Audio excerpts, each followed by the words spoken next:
على عباده بنبيه المرسل وكتابه المنزل ونشهد أن لا إله إلا الله وحده لا شريك له لا وزير له ولا نذير له ولا مشير له ولا معين له ونشهد أن محمدا عبده ورسوله صلى الله تعالى عليه وعلى آله وأصحابه أجمعين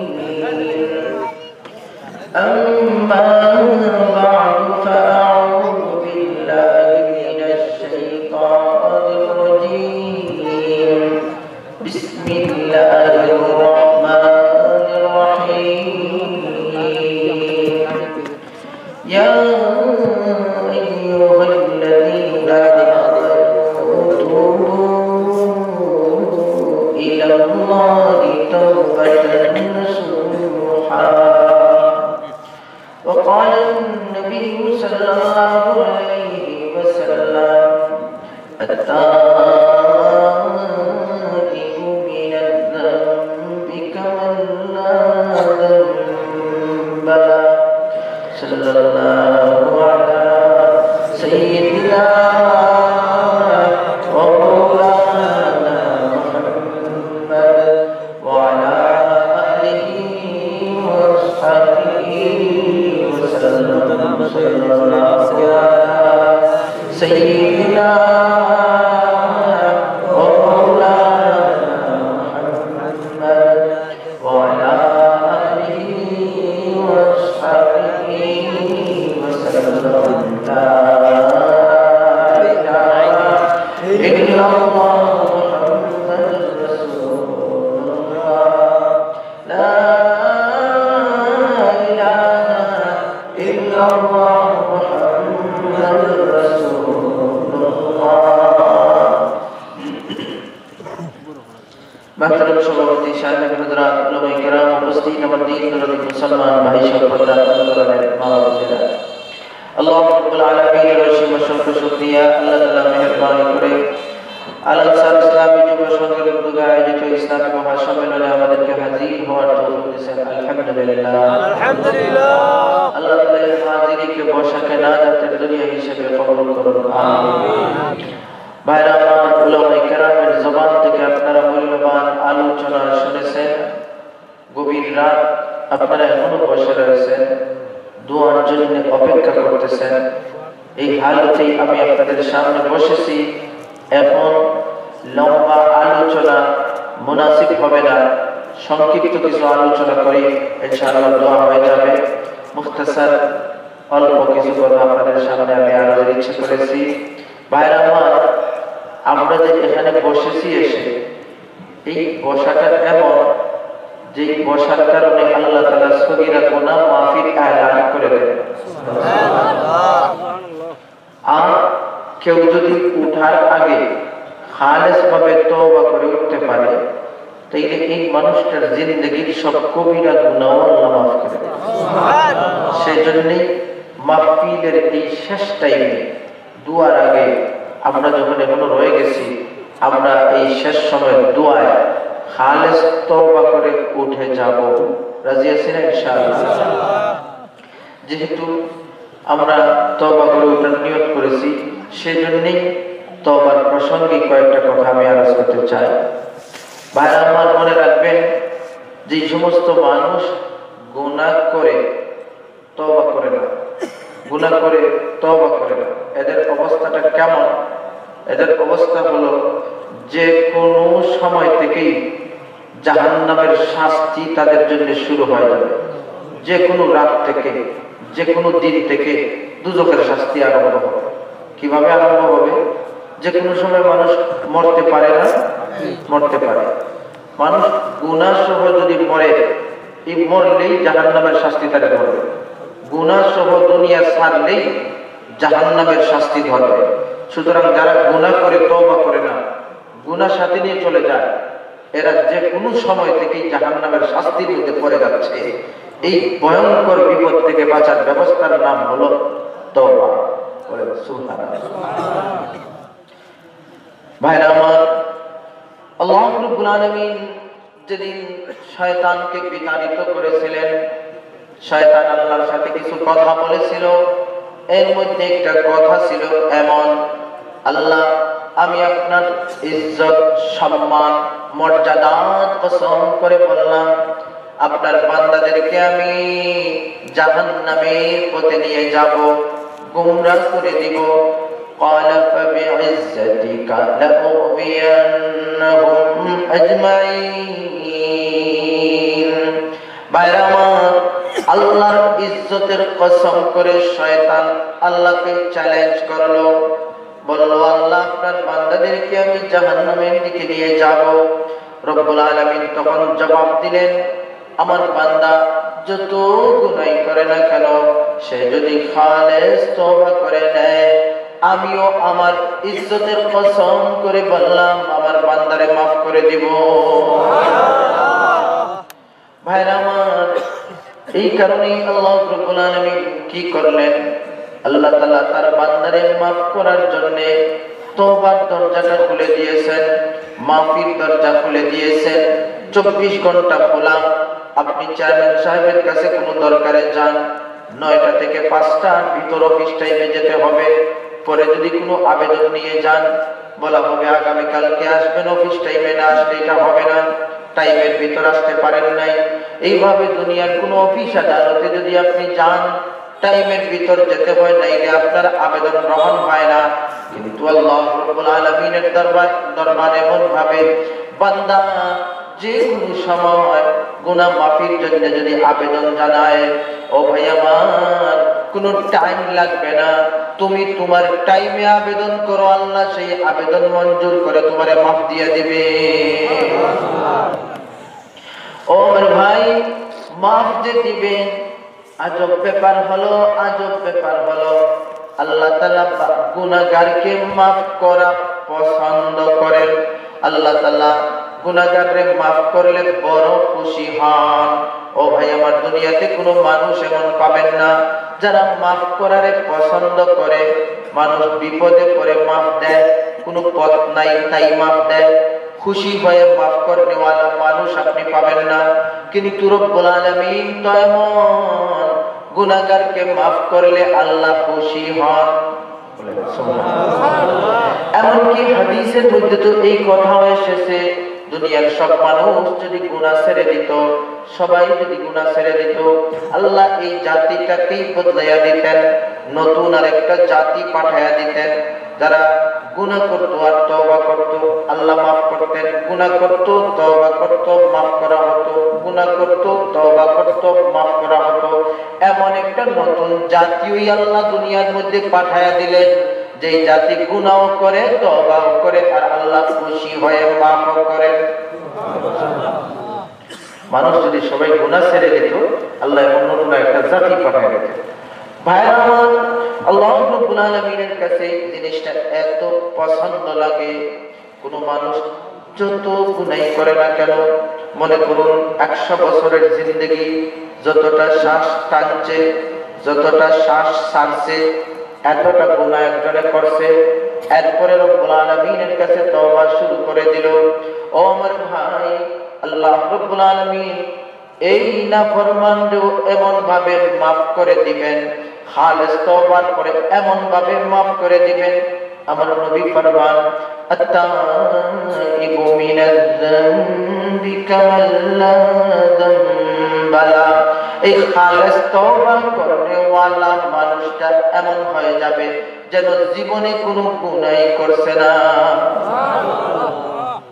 যতটা শ্বাস টানছে, যতটা ছাড়ছে, এতটা গুনাহ করার পর খালেস তওবার পরে আল্লাহ এই নাফরমানকে এমন বানায়া দিবেন কামাল্লা যামবালা, যেন জীবনে কোনো গুনাহই সে করছে না। আজকে জন্ম নেওয়া শিশু যেমন নিষ্পাপ, এই নাফরমানকেও আল্লাহ এমন নিষ্পাপ বানায়। ভাইরা আমার, রব্বুল আলামিন এমন গুনাহগারের উপর এত খুশি হয়ে যাবেন, সে যে খালেস তওবা করলো আল্লাহ এত খুশি হয়ে যাবেন, রব্বুল আলামিন ঘোষণা দিবেন সে আগে যে গুনাহগুলো করেছিল, আমলনামায় যে লেখা হয়েছিল এই গুনাহগুলো তো আমি মাফ করে দিয়েছি, এখন এই গুনাহগুলো আমলনামায় কাটলে হবে না, আমলনামার মধ্যে থেকে গুনাহ মিটিয়ে দাও, গুনার কোনো চিহ্নই যাতে বাকি না থাকে, আগে যত গুনাহ করা হয়েছিল সব গুনাহকে মিটিয়ে দেওয়া হবে, কোনো গুনার চিহ্ন আমলনামায় থাকবে না। খুশি হয়ে মাফ করবেন, আগের গুনাহগুলো মিটাইয়া দিবেন। 3 নম্বরে আল্লাহ রাব্বুল আলামিন কি করবেন? এত বেশি খুশি হবেন, আল্লাহ তাআলা বলবেন আগে যতটা গুনাহ করেছিল সে তওবা করছে, আমি তারে মাফ দিছি, আগের প্রত্যেকটা গুনার বদলে একটা করে নেকি পুরস্কার দিয়ে দাও।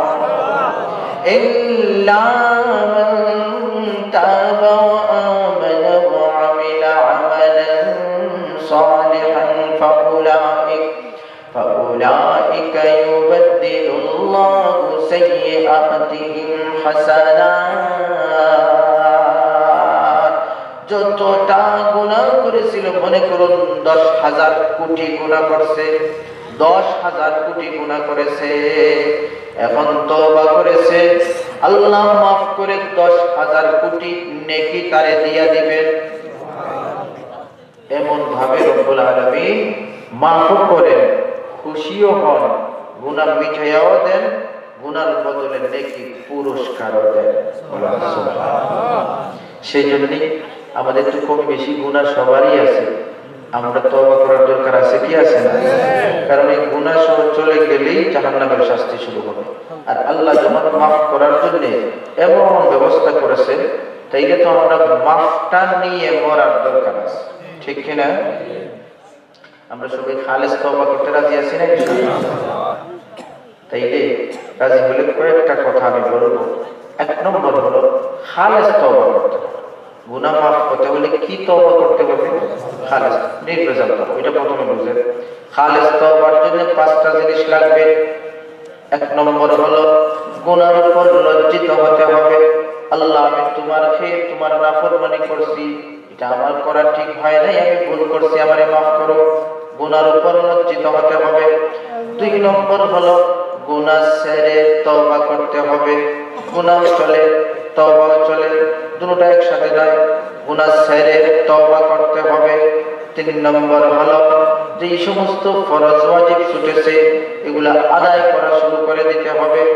4 নম্বর হলো কোন মানুষের হক যদি কেউ মারে, টাকা মারছে, জায়গা দখল করছে, সীম দখল করছে, কোন মানুষের হক যদি কেউ মারে, মনে রাখবেন ভালো করে এই কথাটা, কোন মানুষের হক যদি কেউ মারে, ওই লোক মাফ না করলে এই গুনাহ আল্লাহ কখনো মাফ দিবেন না। সারা জীবন তওবা করলেও এই গুনাহ মাফ হয় না। মানুষের হক নষ্ট করলে তার কাছ থেকে আগে মাফ নিতে হয়, এরপরে আল্লাহর কাছে মাফ চাইলে মাফির ব্যবস্থা হয়। আরেকজনের টাকা মারছো, আরেকজনের জমি দখল করছো, আরেকজনের হক নষ্ট করছো, এই গুনার উপর তওবা সে মাফ না করলে জীবনেও কবুল হবে না, ঠিক কিনা? মনে থাকবে না? 4 নম্বর। 5 নম্বর হলো ভবিষ্যতে আর করব না, এই অঙ্গীকার করতে হবে। ভবিষ্যতে আর করব না, এই অঙ্গীকার করতে হবে। এই 5টা জিনিসের তওবা নির্ভেজাল হয়, খালেস হয়। 1 নম্বর গুনার উপর লজ্জিত হতে হবে। 2 নম্বর গুনাহ ছেড়ে তওবা করতে হবে। 3 নম্বর হলো ফরজ ওয়াজিব আদায় করা আরম্ভ করতে হবে। 4 নম্বর হলো মানুষের হক মেরে থাকলে তার সাথে আগে ফয়সালা করে তওবা করতে হবে। 5 নম্বর হলো ভবিষ্যতে আর করব না, এই অঙ্গীকার করতে হবে। এই 5টা জিনিসের মাধ্যমে কেউ যদি তওবা করতে পারে, যত বড় নাফরমানি হয় না কেন, এই তওবার পরে আল্লাহ তার নাম ওলিদের দপ্তরে উঠাইয়া দিবে। খালেস তওবা করতে রাজি আছেন ইনশাআল্লাহ? ভাইরা আমার, এখানে আরেকটা কথা আমি বলে রাখি, কিছু সমস্যা আছে। মনে করুন এই যে আপনারা রাজি হয়ে গেছেন খালেস তওবা করবেন, শয়তান কিন্তু ওয়াজ শুনতেছে, মাহফিলেও আছে, শয়তান একটা চিন্তার মধ্যে এখন পড়ছে। চিন্তাটা হলো আমি এক একজনের পিছনে কত বছর ধরে মেহনত করে গুনার বোঝা জমা করাইছি, মরলেই যাতে জাহান্নামে যায়। আমি যে বছর বছর কষ্ট করে তার পিছনে মেহনত করে গুনার বোঝা তার মাথায় চাপালাম, এখন যে সে তওবার নিয়ত করতেছে এই 10 মিনিটেই তো সব শেষ হয়ে যাবে, এই একটা তওবাই তো সব শেষ হয়ে যাবে, আমার এই পরিশ্রমের এখন কি গতি হয়? সে পেরেশান হয়ে গেছে। ভাইরা আমার, এই পেরেশানিতে পড়ে সে অনেককে একটা ধোঁকা দেওয়ার চেষ্টা করতেছে। ধোঁকাটা হলো, তুমি যে খালেস তওবার নিয়ত করতেছো, তুমি বলবে আল্লাহ ভুল করছি, মাফ করো, আর করব না। তোমার চলার যে সিস্টেম মতো কালকেই তুমি কতটা গুনাহ যে করবা ঠিক নাই, কালকেই তোমার গুনাহ শুরু হয়ে যাবে। আজকে বলবা আল্লাহ তুমি আমারে মাফ দাও, কালকে আবার গুনাহ করবা, এই মাফ চাওয়ার তো কোনো অর্থ হয় না। এই ধরনের একটা ধোঁকা অনেককে দিতে পারে কিনা?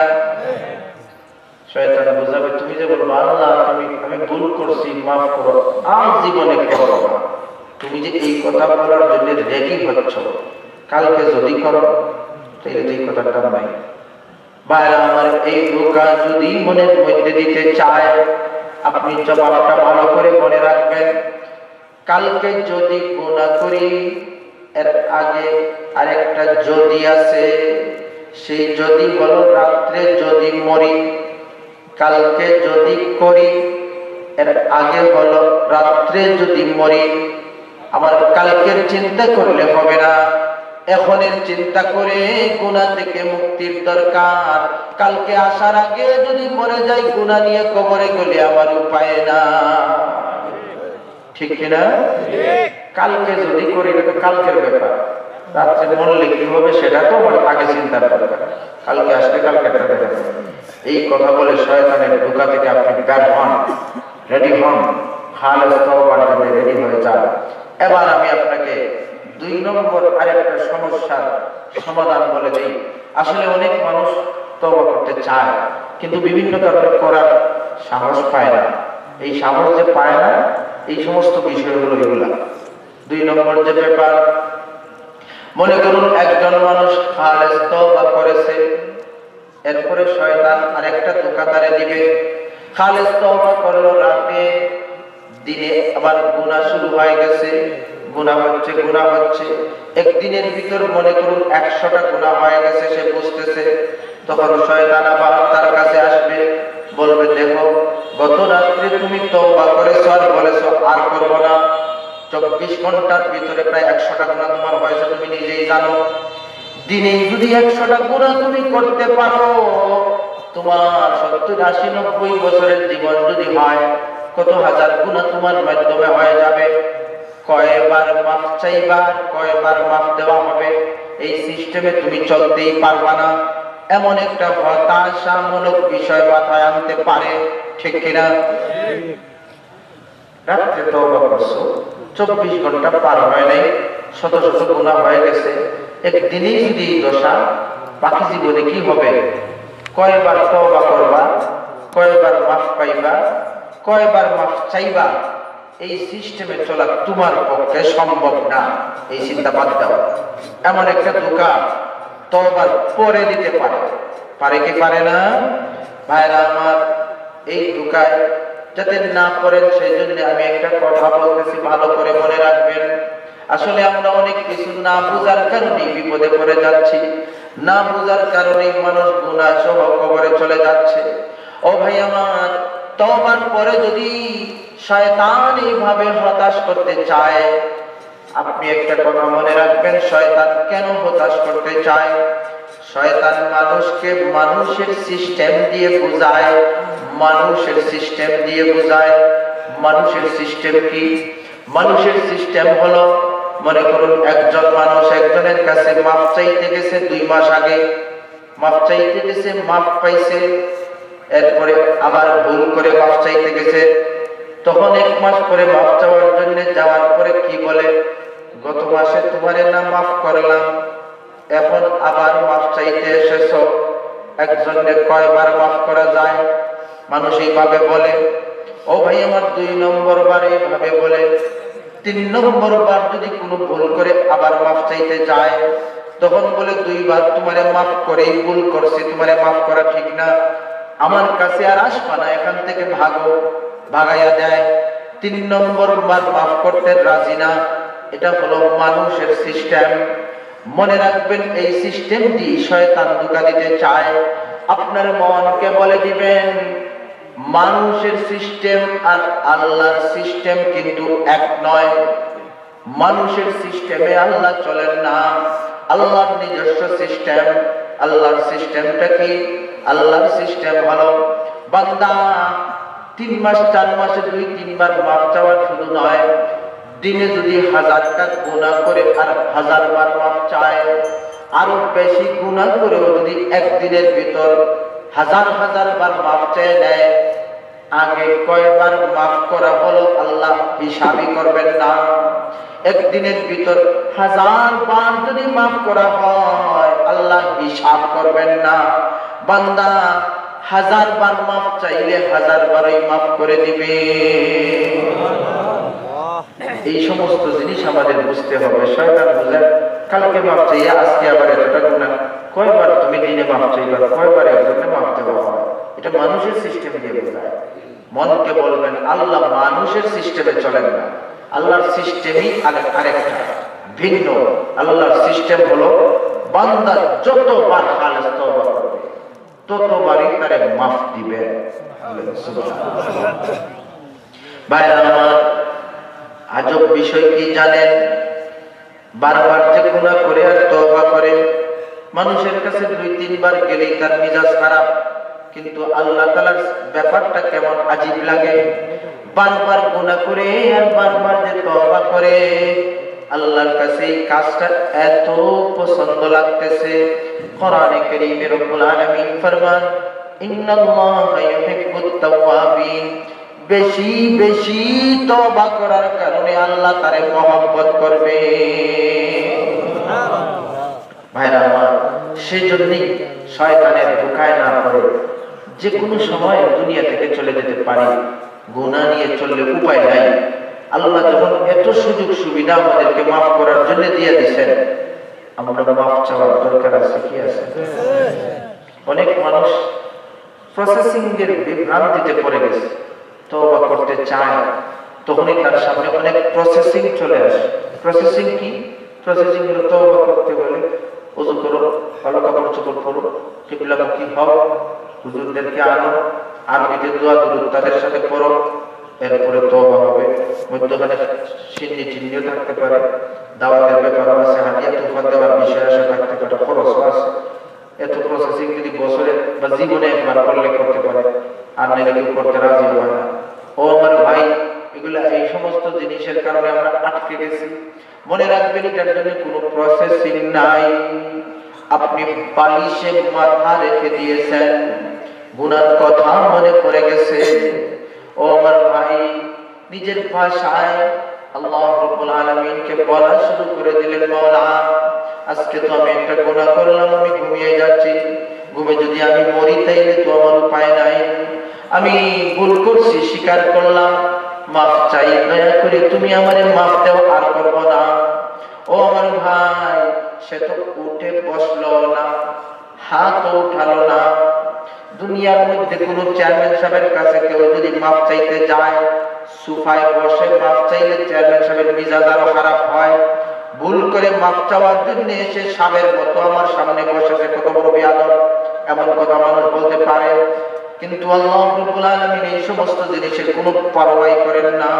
বান্দা বালিশে মাথা রাখা, নিজের ভাষায় কথা বলে, আল্লাহ ভুল করছি, তুমি মাফ না দিলে যাবো কোথায়, মাফ দাও। উঠে বসেও নাই, কিবলামুখীও হয় নাই, হাতও উঠায় নাই, আরবিতেও কোনো দোয়া করে নাই, মাথা বালিশে রাখা অবস্থায় আল্লাহ তার বান্দারে মাফ করে দিবে। আমরা এই সমস্ত জিনিস বুঝি না। লাঙ্গলে ধরা হাত, গরুর পিছনে মানুষ হাঁটতেছে, শরীরে কাদা মাখানো, এমন কাদা যে কাদা সহ যে কোনো মানুষের সাথে দেখা করতে রাজি হবেন না। এই হালতের মধ্যে সামনে গরু হাঁটে, লাঙ্গল ধরে কৃষক পিছনে হাঁটে, আর বলে আল্লাহ আজকে আসার সময় গুনাহটা আমি করে ফেলেছি, তুমি তো জানো, ভুল করছি, মাফ চাই, মাফ দাও। লাঙ্গলে ধরা হাতও উঠায় নাই, কাদা মাখানো শরীর, নিজের বাসায় মওলার কাছে বলে ওই হালতে আল্লাহ তার এই গোলামরে মাফ দিয়া একটা নেকি তার আমলনামায় পুরস্কার হিসাবে দিয়ে দেয়। সুবহানাল্লাহ। ভাইরা আমার, সেজন্যই আমরা এই সুযোগটা কাজে লাগানোর দরকার আছে কি আছে না? আমরা না বুঝে যদি আমরা গুনাহ সহ চলে যাই, নিজের পায়ে নিজে কোড়াল মারব। সেই জন্যই আমরা আল্লাহ রাব্বুল আলামিনের উদারতা, মহব্বত, মেহেরবানি সম্পর্কে ধারণা নিয়ে আমরা খালেস তওবা করার দরকার। ভাইরা আমার, এতক্ষণ যে আলোচনা হলো, এই আলোচনার সার হলো তিনটা কথা, সারাংশ হলো তিনটা কথা। এক নম্বর হলো খালেস তওবা করে নিতে হবে। দুই নম্বর হলো গুনাহ থেকে বাঁচার আপ্রাণ চেষ্টা থাকতে হবে। তিন নম্বর হলো যদি গুনাহ হয়েই যায়, দেরি না করে তওবা করতে হবে। এই হলো মূল তিনটা কথা। এক নম্বর খালেস তওবা করতে হবে। দুই নম্বর গুনাহ থেকে বাঁচার আপ্রাণ চেষ্টা করতে হবে। তিন নম্বর যদি হয়েই যায়, নিজের ভাষায় তওবা করে নেবেন, সাথে সাথে তওবা করতে হবে। এই তিনটা জিনিস যদি আমরা করে করে চলতে পারি, ও আমার ভাই, একদিন জিন্দেগি শেষ হয়ে যাবে। আল্লাহ রাব্বুল আলামিনের আদালতে যখন হাজির হব, আমাদের আমলনামা খোলা হবে। আমলনামা খোলার পরে দেখা যাবে আমলনামায় গুনাহ বলতে কিচ্ছু নাই। সুবহানাল্লাহ। কেন নাই? গুনাহ তো করছে, নাই কেন? ওই যে তিনটা সিস্টেম। এক নম্বর খালেস তওবা, দুই নম্বর গুনাহ থেকে বাঁচার আপ্রাণ চেষ্টা, তিন নম্বর গুনাহ হলেই তওবা করে, গুনাহ হলেই তওবা করছে। তার কারণে আমলনামা খোলার পরে দেখা যাবে গুনাহ নাই, শুধু নেকি আর নেকি। ভাইরা আমার, রব্বুল আলামিনকে বলা হবে, আল্লাহ আপনার গোলামের আমলনামায় গুনাহ বলতে কিচ্ছু নাই। আল্লাহ বলবেন, তাইলে আমার বান্দার হিসাব নাই, বেহিসাব জান্নাতে যাবে। দেখুন ভাইরা আমার, এই শেষ সময়, অন্তিম সময়, মুনাজাতের আগে আমরা খালেস তওবা করে নিই। গুনাহ তো কমই বেশি সবারই আছে। এই ধরনের মজলিসে তো অনেকেই বসেন, কিন্তু পরের বছর খবর নিলে দেখবেন অনেকের কবরে ঘাস উঠে গেছে, হয় না? সেই জন্যই হতে পারে এই বসা কারো জিন্দেগি শেষ বসা, এভাবে এই মজলিসে আর বসার চান্স নাও হতে পারে। আমরা এই মাটির মধ্যে বসে জমিনকে সাক্ষী রেখে মাওলার দরবারে খালেস তওবা করি। রাজি আছেন ইনশাআল্লাহ? আল্লাহ তাআলা আমাদেরকে কথাগুলো বুঝার আমলের তৌফিক দান করুন। ওয়া আখিরু দাওয়ানা আলহামদুলিল্লাহি রাব্বিল আলামিন। কিছু বলার থাকলে বলুন।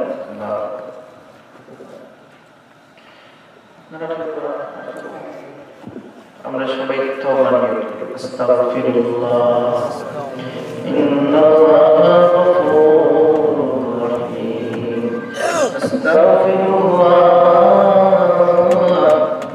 ইন্নাল্লাহা গফুরুর রহিম। আস্তাগফিরুল্লাহ আল্লাযী লা ইলাহা ইল্লা হুয়াল হাইয়ুল কাইয়্যুম ওয়া আতুবু ইলাইহি। লা হাওলা ওয়ালা কুওয়াতা ইল্লা বিল্লাহিল আলিয়্যিল আযীম। আল্লাহুম্মা আলহামদুলিল্লাহি রাব্বিল আলামিন, ওয়াসসালাতু ওয়াসসালামু আলা সাইয়্যিদিল মুরসালিন ওয়া আলা আলিহি ওয়া আসহাবিহি আজমাইন। ربنا ظلمنا أنفسنا وإن لم تغفر لنا وترحمنا لنكونن من الخاسرين وإن لم تغفر لنا وترحمنا لنكونن من الخاسرين رب العالمين يا الله গুনাহ বুঝাইয়া তোমার দরবারে উঠেছি মরণ পিছনে ঘুরতেছে কোন দিন জীবন শেষ হইবে জানি না ও মাবুদ তুমি তো মাফ চাইলে খুশি হও তুমি তো তওবা করলে খুশি হইয়া মাফ করিয়া দাও আমরা জিন্দেগীর সব গুনাহ ফেশন দাওয়া তওবা করলাম যা করছি ভুল হইছে আর করতাম না মাফ করে দাও যত গুনাহ করিয়াছি করি দেও মাফ শয়তানি ওয়াসওয়াসা হইতে দিল রাখো সাফ হে আল্লাহ কত বড় বড় নাফরমান রে তুমি গুনাহগার নাফরমান রে তুমি মাফ করিয়া ওলি বানাই দিছো কত বড় বড় গুনাহগার ওরে মাফ করিয়া তোমার মকবুল মানুষের জামাত জায়গা দিছো দয়ার আল্লাহ তোমার দয়া তো শেষ না আমরা দয়ার আশা লইয়া রহমতের দরিয়ার সামনে দুনিয়া উঠাইলা দয়া করিয়া আপনাকে তুমি মাফ দিলা দয়া দেখিয়া সারা কি ওদম ফকির মুহাম্মদ মুস্তাফা হযরত নবীর খাতি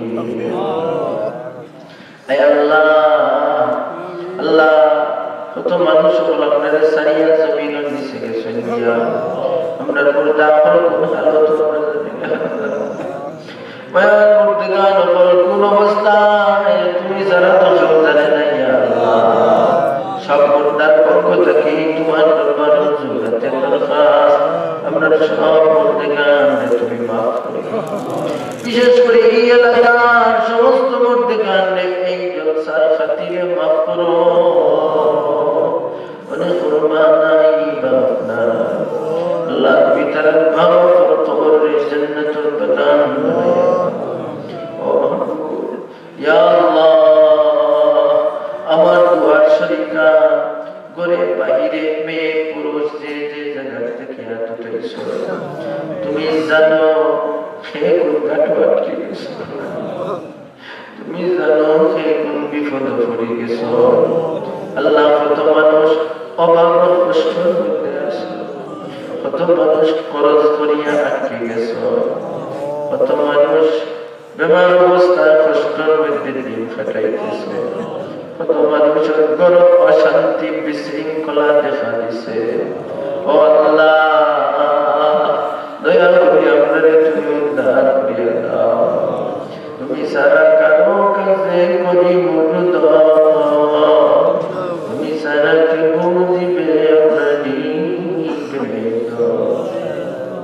রব্বুল আলামিন তোমার বান্দা আশা করি কি মাহফিলের ব্যবস্থা করছো ইয়া আল্লাহ ও দয়ার আল্লাহ যে যেভাবে শরীক হইছে খেলা পয়সা দিয়া সাম দিয়া সময় দিয়া আল্লাহ সবরে তুমি দেখায়া দাও আল্লাহ আমার যুবক ভাই বন্ধুর আল্লাহ যারা রব্বের ফসলি মাহফিলের লাগি সবার মধ্যে গান তুমি মাফ করে দিলাও ইয়া আল্লাহ আয় আল্লাহ যে যে নিয়তে শরীক হইছে নেক নিয়ত অন্তরে পুরা করে দাও যে যে বিপদ আছে মাহফিলের জরিয়ায় তুমি উদ্ধার করিয়া দাও আয় পরবর্তীকারে আজকে আমরা যেভাবে বইলা বিভাবে আরশের ছায়ার তলে আপনার কোয়ার তৌফিক দিও আল্লাহ পুরি মুতাআল্লিকি মায়ার মানুষ সবই আমি তোমার হাওলা করলাম দুনিয়া আখিরাত মায়ার নজর দয়ার নজরে রাখিও আল্লাহ আপনার পক্ষ থেকে অসীম অসংখ্য দুরূদ আর সালাম জিন্দা নবী হায়াতুন নবী রাহমাতুল লিল আলামিন দরবারে পৌঁছাইয়া দিও আল্লাহ আপনার শেষ কথা জানি না কোন দিন কোন অবস্থায় দুনিয়া ছাড়ি দিব আল্লাহ তোমার দরবার জুরাতে দরখাস্ত আমরা তুমি বালা অবস্থায় তোমার নাম লইয়া ঈমানের সাথে মরণ দিও জীবনে মরণে কবরে হাসরে দেখিও প্রেমে আল্লাহ